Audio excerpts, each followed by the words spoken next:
The global market research industry generates over £50 billion each year, with the majority of that coming from secondary market research.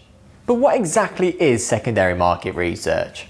This video will provide all the information that you need to know to understand what secondary market research is, as well as its advantages and disadvantages. To start with, it's important to understand what we mean by market research. Market research involves the detailed process of gathering, analysing and interpreting data about a market's characteristics, including its consumers and trends, to inform strategic business decisions. Let's take a look at an example of secondary market research. Tom has recently launched his own business producing football boots. However, Tom wants to understand and learn a little bit more about his target market, but he lacks the time, expertise and resources to conduct his own research. So Tom has decided to go with secondary market research, which is using data that has already been collected. When searching the different sources for secondary market research, he can either use internal or external sources of secondary market research. Internal is from within the company, such as past sales data, and external sources come from outside of the business, such as market reports, government publications, academic journals, newspapers and websites, and statistical databases, and many more.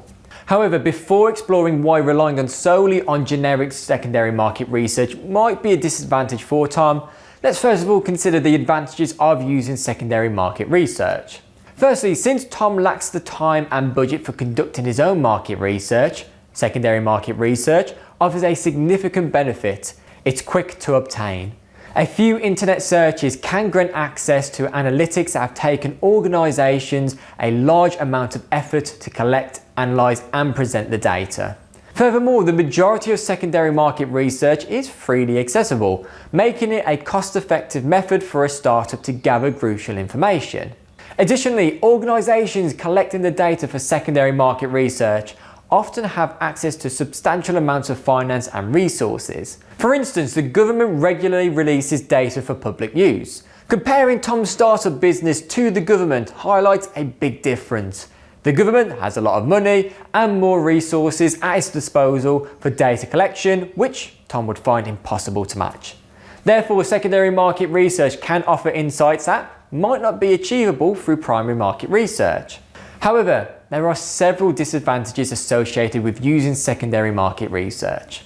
Firstly, the data often originates from others, meaning the research objectives at the time might differ significantly from your own current needs.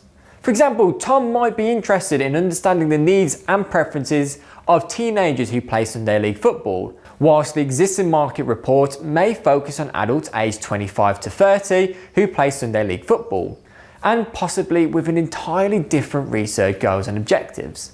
This suggests that the information might not align with your business's requirements. Also, it has to be considered that the research may not be accurate. It's important to figure out who conducted the research and whether they are a credible source or not. Additionally, the market research might have been conducted over 10 years ago, where since there have been lots and lots of changes, such as social factors, market trends, competitor actions, and many more different variables. This means that a lot of secondary market research out there is potentially outdated and not suitable for today's use. Also, companies tend to conduct market research to find a way to gain a competitive advantage. However, as the data is easily accessible for everyone after a few clicks on Google, that means your competitors will also find it easy to access. And finally, even though most secondary market research is free, that doesn't make all of it free. Many companies sell market reports at high prices, which may not be a cost-effective method after all. I hope this video has helped you understand what secondary market research is. Feel free to check out more of our videos on our channel.